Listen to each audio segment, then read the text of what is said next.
Mtazamaji wa EATV, kama ambavyo unaona nyuma yangu ni kanisa la Ufufuo na Uzima linaloongozwa na Askofu Josephat Gwajima ambaye pia ni mbunge wa jimbo la Kawe ambaye anamaliza muda wake mwaka huu.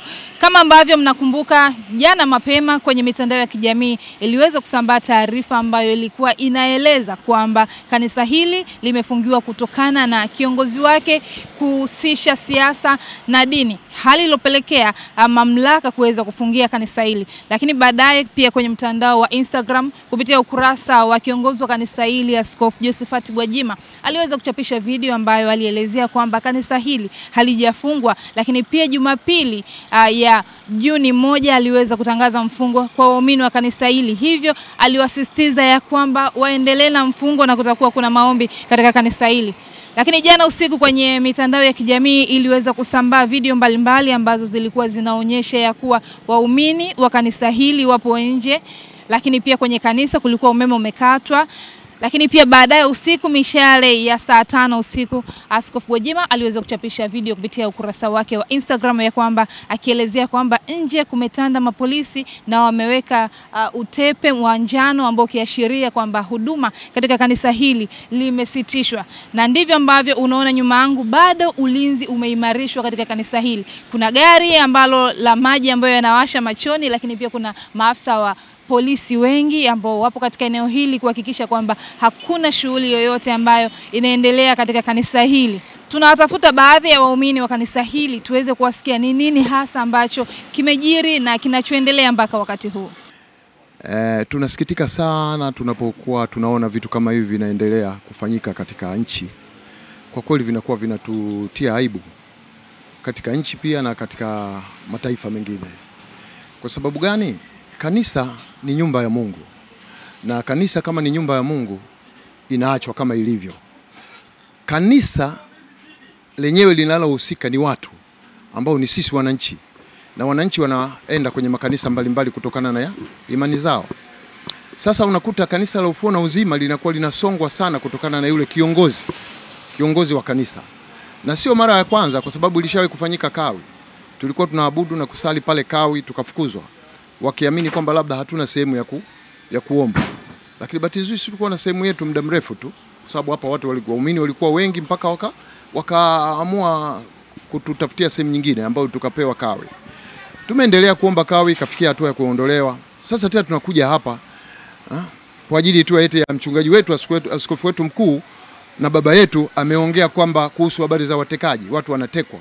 Na yeye amesema wazi kabisa kwamba yeye amini kama serikali inaweza kuteka watu, amini kama jeshi la polisi inaweza kuteka watu, lakini lazima kunaweza kukawa na kikundi fulani cha wahuni ambao wanatumwa kufanya uharibifu. Lakini sasa mimi ninachoshangaa, hoja ya askofu wetu inashindwa kujibiwa, tunajibiwa kwa mabavu. Ni kitu ambacho cha kushangaza. Hoja ujibiwa kwa hoja. Wanakuja kufunga kanisa. Leo hii tuko kwenye mfungo wa siku 7 kama taratibu zetu za kidini zinavyoturuhusu. Tumeanza toka jana, tutakiwa tuendelee mpaka Jumapili. Tutaabudu wapi? Tutaomba wapi? Tutaongea na Mungu wetu wapi? Hakuna. Sasa vitu kama hivi vya mabavu kwa kweli vinatuchosha. Lakini kwenye uchaguzi watu tunaambiwa wakishachaguliwa wananchi tunadharaulika. Sisi ni wananchi, hatuna vyama, wengine wana vyama vyao, lakini hawakatazwi kuabudu. Tunaabudu kama kawaida, kila mtu anakwenda kwenye kanisa lake kama kawaida. Wao wanapofikiria hao wanaoabudu hapa ni watu wa mtu kama Josephat Gwajima. Sisi waumini wa pale sio watu wa Josephat Gwajima, sisi ni watu wa Yesu Kristo ambaye yeye ndio mwanzilishi wa kanisa hili.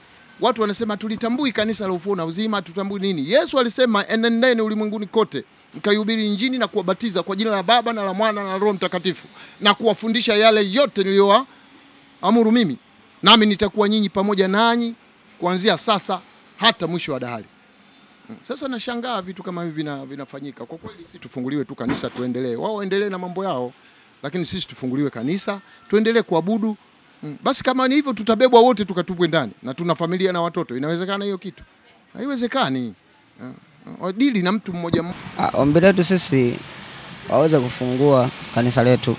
Sasa ukiangalia kuna kama ulivyosikia kwamba limefungwa kwa sababu fulani, hiyo sababu haiwezi kusababisha kwamba kanisa kufungwa.